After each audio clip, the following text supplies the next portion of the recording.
진지하게 대답을 해야 되는데 지금 말씀하시는 것도 보게 되면 다 그런 부분이라는 거죠. 사법고시, 그다음에 의전원 보는 부분들. 그러니까 저는 그게 문제라. 그다음에 경쟁. 근데 그 경쟁이 그럼 공정하냐? 공정하지 않거든요. 왜냐? 다 뽑아보면 다 그 아버지 집안 좋은 애들만 나온단 말이죠. 근데 저는 생물학적으로 생각할 때 누구나 나올 때는 다 평균적으로 같은 IQ를 갖고 나왔는데 왜 결과적으로는 이 애들만 뽑히냔 말이죠. 그럼 경쟁이 제대로 안 된다라는 거예요. 100명이 경쟁해야 되는데 실질적으로는 10명이서 경쟁하는 거라는 거. 나머지 90%는 배제가 된 상태에서 이걸 교정하려는 게 사회주의냐? 저는 아니라고 보거든요. 이건 자본주의 시장 경제를 위협하는 거거든요. 왜냐하면 공정한 경쟁이 아니기 때문에 그거는. 여성도 마찬가지거든요. 인구의 절반은 50%인데 국회의원도 보세요. 다 100% 거의 100% 남자잖아요. 결국은 뭐냐 이건 경쟁이 아니다라는 겁니다. 50%를 구조적으로 배제해놓고서 나머지 50% 내에서만 경쟁하는데 그럼 퍼포먼스가 떨어지죠 당연히. 저는 이건 사회주의적인 게 아니라 자본주의적인 거라고 보고 이거야말로 공정한 시장 경제다라고 생각을 하거든요. 근데 이거를 시장을 팔면서 시장을 내세우면서 이 기존의 구조 자체는 그대로 놔둔 상태에서 자기들끼리 경쟁 이것을 찬양하고 있는 거에서 난 이건 진짜 보수주의가 아니라고 보는 거예요. 네, 저는. 그런데 네. 세상을 경영하거나 세상을 살면서 어떻게 모두 공정하거나 또 모두 같은 조건 하에서 출발을 할 수가 있겠습니까?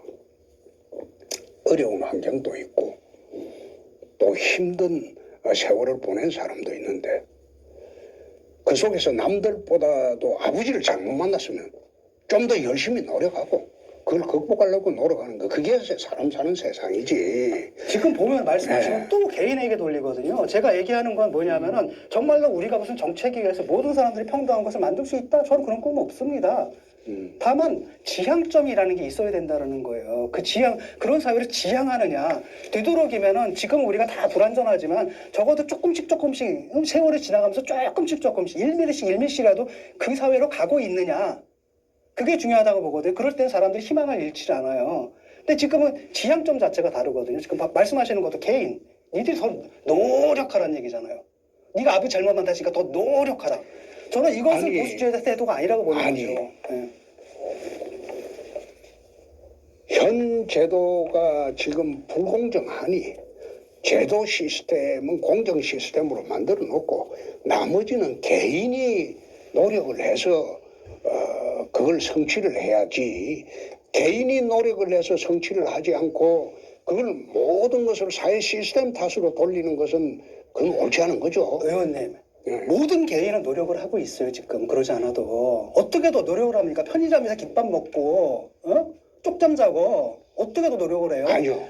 다 놀고 있다고 생각하십니까? 아니요. 그 뜻이 아닙니다. 아닙니다. 젊은 애들 정말 피 터지게 공부하고 있고요. 그놈의 공무원 시험에 지금 경쟁률이 얼마인 줄 아세요? 10대 1이에요. 9급에.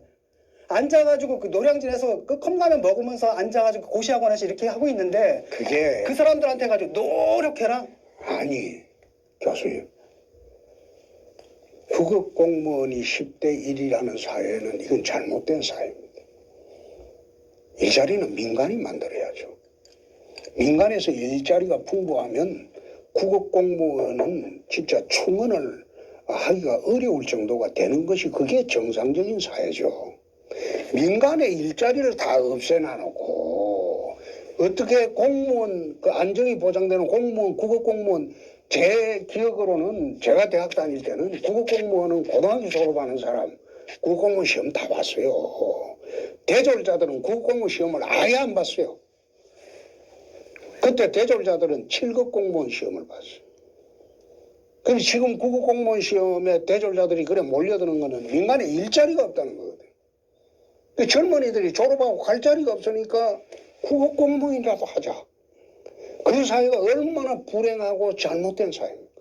그래서 제가 하는 이야기는 그런 사람들이 꿈을 가질 수 있게 사회 일자리 창출을 제대로 하는 나라가 됐으면 좋겠다 이 말입니다. 저는 볼 때는 일자리는 충분히 있다고 생각을 합니다. 문제는 건 차별이 된다는 거죠. 같은 일을 하면서도 임금 차별을 받고 정규직 비정규직냐에 따라서 똑같은 일을 하고 똑같은 작업장에서 똑같은 라인에서 일하는데 한쪽은 100이고 한쪽은 6, 70밖에 못 받고. 전형적인 좌빨 저는 새끼네 저거. 그런 문제라고 생각을 해요. 이런 걸 이제 바로 잡는 것이 일자리를 창출하는 거지 무슨 새로운 사업을 만들고 뭐 저는 이런 건 아니라고 보거든요. 근데 얕은 사실 굉장히 지식으로 오래됐습니다. 노력한다, 제가 진짜. 굉장히 충격을 받은 건 뭐냐면 완전 인문학에 좌빨. 정말 재능이 뛰어난 친구가 감성 있었어요. 그래서 저는 그 다 아주 나오네. 한 몇 년에 한 번씩 보는 친구입니다. 불러다 놓고 미안한 얘기지만 네가 인문학에 재능이 있다. 공부를 해라.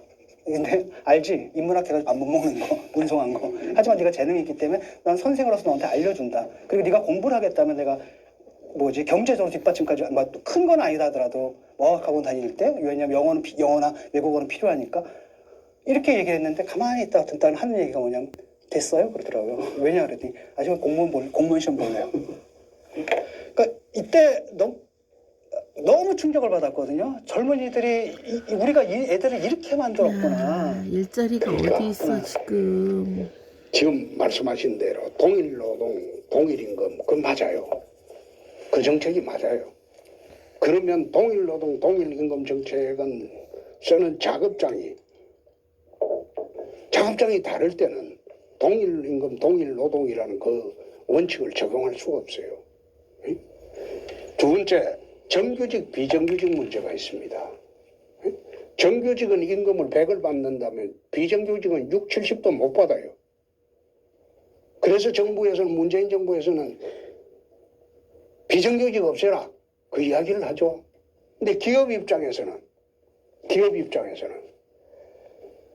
정규직을 많이 뽑아버리면 우리나라는 해고의 자유가 세계에서 가장 하기 힘든 나라예요. 해고를 하기가 힘든 나라예요. 그런데 해고를 하기가 힘드니까 정규직을 안 뽑아요. 비정규직을 뽑을 수밖에 없어요. 근데 같은 일을 시키고도 정규직, 비정규직 임금 차등이 와요.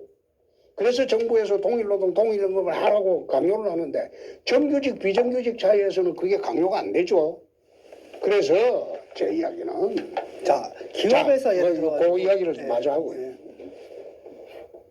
정규직, 비정규직 없애겠다 그래 공략하지 말고 노동의 유연성을 확보하는 그런 그 노동정책은 노동계획을 하자 이 말이에요.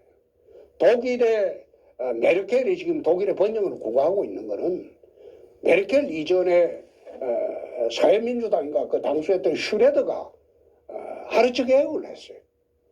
노동의 유연성을 확보하는 계획을 했어요. 그러니까 기업에서 고용이 정대가 된 겁니다. 그래서 지금의 메르켈이 독일의 번영을 구가할 수 있는 나라가 된 거예요. 제 이야기는 정부에서 기업에 강요를 해서 정규직, 비정규직 없애라 강요하기 전에 노동의 유연성을 강화하는 독일의 하르츠 개혁 같은 것을 좀 하면 독일 상황에 대해서 조금